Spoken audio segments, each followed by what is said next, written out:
the way I started really was just by doing.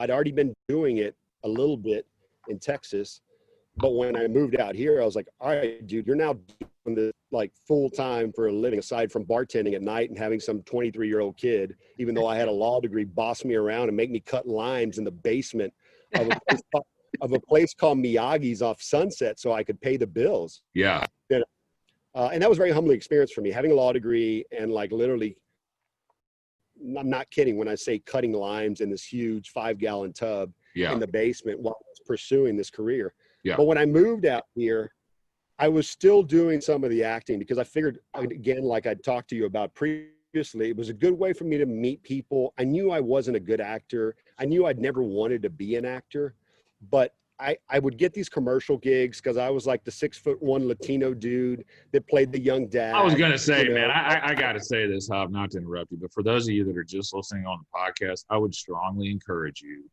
to go to YouTube and look at how handsome this man is. Because let's be honest with you, you want your strength, you look like a leading man, and that is helpful. And that's probably one of the reasons you ended up being the Latin Marky Mark, basically. And so how do you, I got to ask you this because we've never talked about this, but I want to hear the story. You know, funny, when I was, I'm gonna use reductionism here.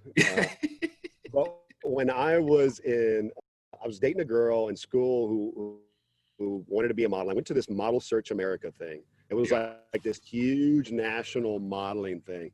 I was there being supportive. All these agents were coming up to me, handing me their business cards. I was like, look, man, I'm not trying to be in this business.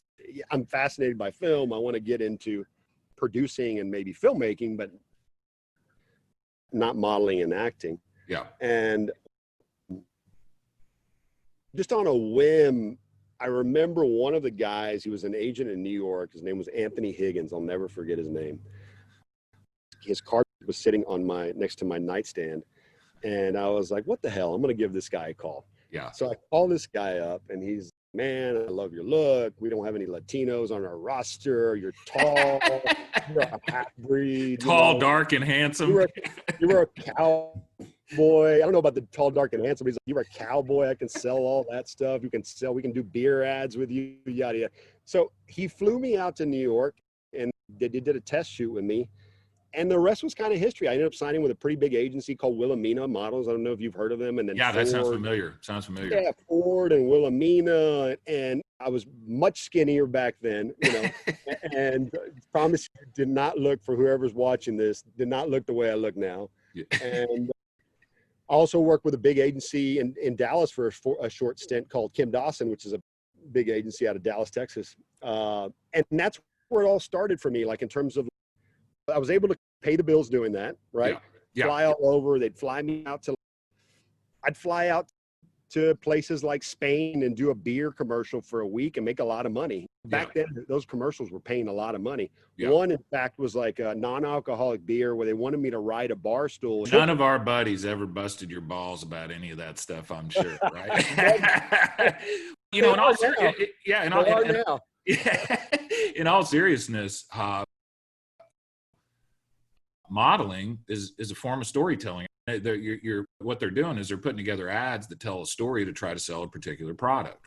And so in some ways, I would think that your modeling experience was complementary to your producing, directing, and writing experience. Yeah, that's a very nice way of putting it, Brian. Thank you, though. It is really, it's about meeting, like I said, I don't want to beat a dead horse, but it's about meeting people. It's about understanding how to get people, to inspire people and to get them to follow you, really. That's what it's about. Yeah. And to believe in what you're doing, especially if you're in a leadership position as a director or producer. It's important to, for lack of a better phrase, be able to win people over and for them to trust you in what you're doing and to get behind your passion and your vision. Yeah. Sure. It's a form of storytelling in one way or another. But for me, it was a jumping off point for bigger stuff. Yeah. And it was an opportunity to make some money. Yeah. While I was doing the bar backing, bartending at night, during the day, I do commercials or I do some print jobs. Yeah. And then eventually I transitioned out of that when I got the inspiration to do my first film as a director. And then the rest became about, okay, how am I going to find my next film? And how's it going to be bigger? And so my goal was to double. If I made my first film for 25,000, I was like, how can I make my next film for 50 and then 100 and 200 and 400? Yeah. It didn't work out that way. It actually exponentially, I made each one for a lot more than that. But that was just, for me, it's about setting small goals sometimes. I think sometimes that's more important than setting these big lofty goals. It's about, I read this book called Atomic Habits, and it talks a lot about Great book. James Clear. I love that book. Yeah. Really good book. Yeah. So that's where it all started for me. I was living out here with a girlfriend at the time that I'd met doing modeling, and a guy just trying to find his way. And eventually I got handed this great story that I fell in love with because it was a story that was rooted in the Rio Grande Valley. Yeah. And needed a director. And so I just jumped in and I read Robert's book, like I said, Rebel Without a Crew. And I was just like, what the hell? We wanted to raise about $150,000 for the movie. And my partner, who actually a girl went to law school, a dear friend of mine, Laura Pettis is her name, who is not practicing law either and is in the business out in Austin.